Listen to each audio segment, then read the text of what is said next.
Today, let us understand that life can never exist in a world where there is no mother. Let us see Hosea chapter 4, verse 1. It reads, "Hear the word of the Lord, you Israelites, because the Lord has a charge to bring against you who live in the land. There is no faithfulness, no love, no acknowledgement of God in the land." Don't we live in the age when many people claim to believe in God? However, the prophet prophesied, there is no acknowledgement of God. Then, let us see where in the Bible we can find the existence of God the Mother. Let us see in Romans chapter 1. Romans chapter 1, verse 19. It reads, "Since what may be known about God is plain to them, because God has made it plain to them.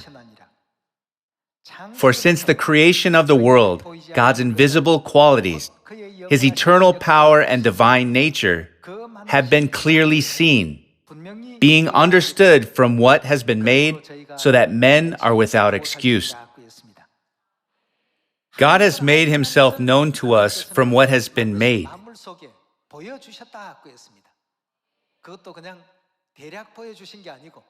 It says that God did not show it to us vaguely, but clearly.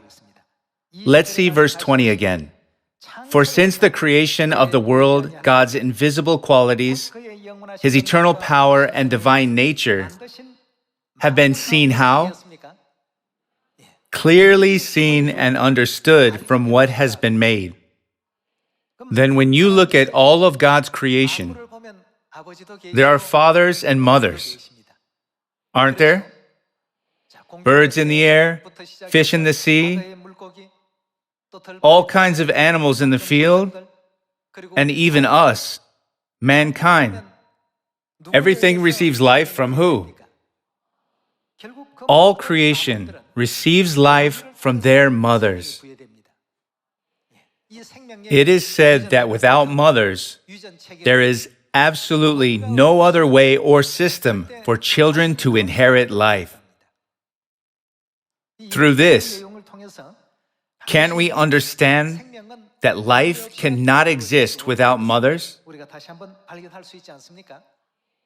In the world of life created by God, life cannot exist without mothers. God created everything amazingly in this way, with His hand. In the world of plants, the world of animals, and even in the human world, wherever life exists, aren't there mothers? Is there any place where life can exist without a mother? Then we must be able to have wisdom to know that even in heaven, there must be God the Mother who has eternal life. Let us confirm this fact in Genesis. Genesis chapter 1, verse 24, it reads, "And God said, let the land produce living creatures according to their kinds, livestock, creatures that move along the ground, and wild animals, each according to its kind. And it was so. God made the wild animals according to their kind, the livestock according to their kinds, and all the creatures that move along the ground according to their kind. And God saw that it was good." Who is creating all life in this world, even at this moment? It is God. How does God create life? In all things, God does not just create fathers, but also mothers. Let us continue in verse 26. "Then God said, let us make man in our image, in our likeness, and let them rule over the fish of the sea and the birds of the air, over the livestock, over all the earth, and over all creatures that move along the ground." So God created man in His own image. In the image of God He created him, male and female He created them. God created male in the image of God, and also female in the image of God. The Bible clearly teaches us that there is God the Father, who is the male image. and also God the Mother, who is the female image. God teaches us many things through each and every verse and chapter in the Bible. Among them, let us see if the relationship between God and us is a father and child relationship and a mother and child relationship. Matthew chapter 6, verse 8. Do not be like them, for your Father knows what you need before you ask Him. This then is how you should pray. Our Father in heaven, hallowed be your name. Your kingdom come, your will be done, on earth as it is in heaven. Here, Jesus Christ taught us through His prayer that God is our Father. The fact that God is our Father shows us that there should also be who? There should also be God the Mother. Shouldn't we see in the Bible if indeed there is God the Mother? Let us see in Galatians chapter 4, verse 26.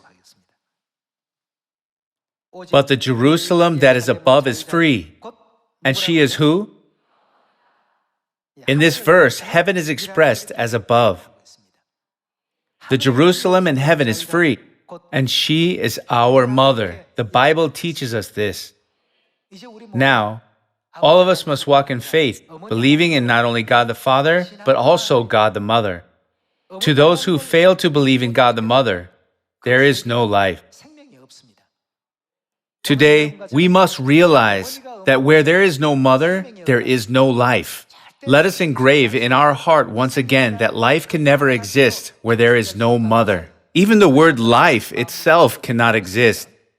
I hope all Zion family members deliver God's blessing and happiness to all mankind by helping them realize that we have God the Mother, and that the place where the Spirit and the bride are calling people to come is the church of God that keeps the feasts, so that they may receive God the Mother and receive salvation. Thank you very much.